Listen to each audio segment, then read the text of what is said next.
അച്ഛനല്ലേ പറഞ്ഞേ ഞാൻ കരിമ്പൂരാടത്തിൽ ആയില്യക്കാരി ആയതുകൊണ്ട് ഞാൻ സപ്പോർട്ട് ചെയ്യുന്ന ടീം തോക്കുന്നു. അതെ, ബ്രസീലും പോർച്ചുഗലും തന്നെ വീട് പിടിച്ചത്.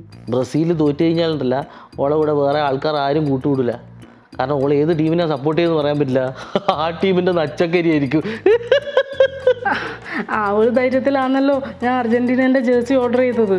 ഹലോ, അർജന്റായിട്ട് അർജന്റീനേൻ്റെ ഒരു ജേഴ്സി വേണം. ദിനേശ് ചേട്ടനല്ല, എനക്ക് എത്രയും പെട്ടെന്ന്. ജേഴ്സി കിട്ടിയിട്ടില്ല. എന്നിട്ട് അച്ഛാ, ഞാൻ ജേഴ്സി ഓർഡർ ചെയ്തിട്ടേ ഉള്ളൂ. അപ്പോഴേക്ക് ഈജിപ്ത് ജയിക്കാനുള്ള ലക്ഷണങ്ങൾ കാണിച്ചു തുടങ്ങി. എടാ മോനെ, ജേഴ്സി കൊടുത്തോടാ. എത്തി.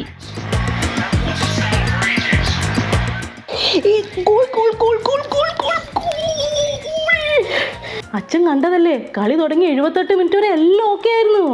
പിന്നെ എന്നാ പറ്റിയേ? എടാ എന്നാ പറ്റിയേ?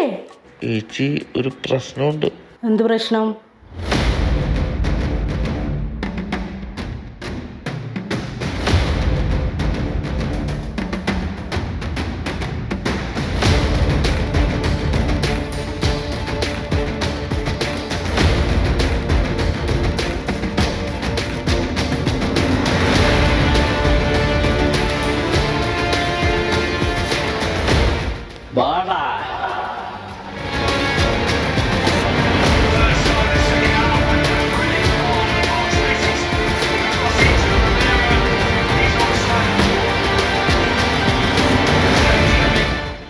അർജന്റീന ഗോൾ അടിച്ചു.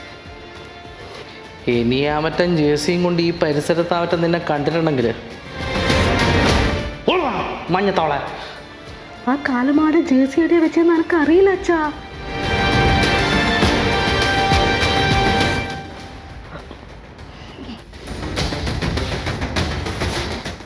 പിന്നൊളിക്കോ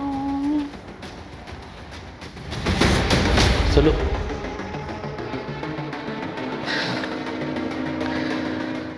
ബ്രസീൽ തോറ്റപ്പോൾ പോർച്ചുഗലിനെ സപ്പോർട്ട് ചെയ്തതുപോലെ, കഴിഞ്ഞ മാച്ചിൽ ഈജിപ്തിനെ സപ്പോർട്ട് ചെയ്തതുപോലെ സുലുവിന്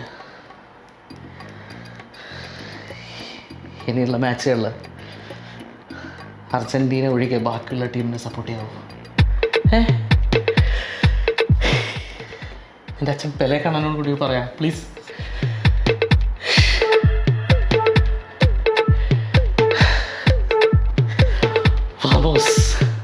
Vamos Argentina.